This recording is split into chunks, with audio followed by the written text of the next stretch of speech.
গুয়া ঘাইমে জল পড়তেছে। হ্যালো বন্ধুরা, আমি আবার হাজির তোমাদের গাঢ় ভালোবাসা নিয়ে। তো লীলা শুরু করা যাক। এই গরমে আমার গুয়া ঘাইমে জল পড়তেছে। আমি যদি বড়লোক হইতাম তাহলে গুয়ায় একটা এসি বা ফ্যান লাগায় রাখতাম। তুই গুয়াতে এসি কেন লাগাবি?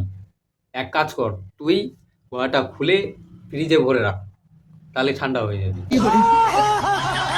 আজকে আমি 3 দিন থেকে হাঁটার চেষ্টা করতেছি, তাও হাগা হয় না। কেন মামুনি, রাস্তা জাম নাকি? এই কষ্ট কাঠিন্যে আমি ভুগতেছি। এক কাজ করো, তুমি একটা বিড়ি খেয়ে এসো, তারপরে দেখবে রাস্তাটা পুরো ক্লিয়ার হয়ে গেছে। কত প্রেশার দিতেছি, তাও হাগা বাড়ায় না।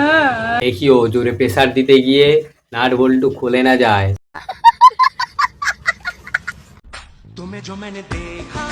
বরফি প্যান্ডেল, কারো লাগলে বলবেন, একদম লজ্জা করবেন না।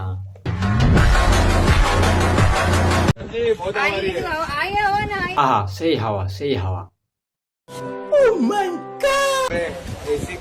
বলছি যে একটা পাখা পাওয়া যাবে? एक दिन एसी भी लगा के आऊंगी। आज पंखा लगा है, एक दिन एसी लगा।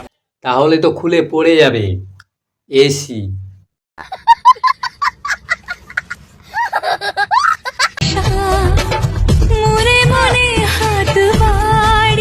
মিলেমিশে করি কাজ, হারি জিতি নাই লাগ।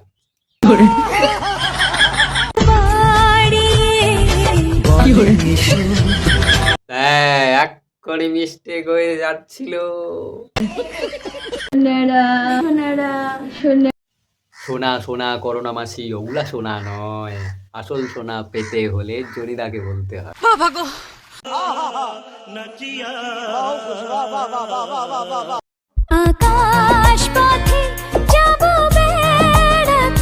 হ্যাঁ, বেড়াতে না গিয়ে সোজা চলে যাও ওই পথ দিয়ে পটল তুলতে। হ্যালো গাইস, এই দেখো আমার বয়ফ্রেন্ড।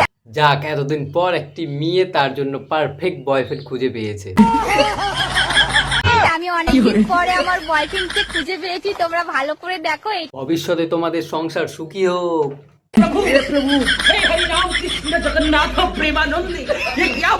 আমার বাবার বিয়ে, তোমরা ঠিকই শুনেছো, আমার বাবারই বিয়ে। কারণ আমার মা আমার বাবাকে প্রায় 3 বছর আগে ছেড়ে চলে গেছে। কি ভাগ্য তোর, তুই বাপেরও বিয়ে খাচ্ছিস।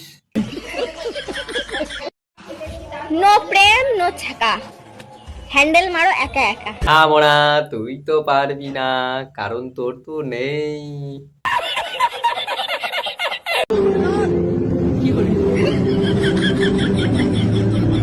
আরে দিদি, ওটা নতুন বর, মহিষাসুর না।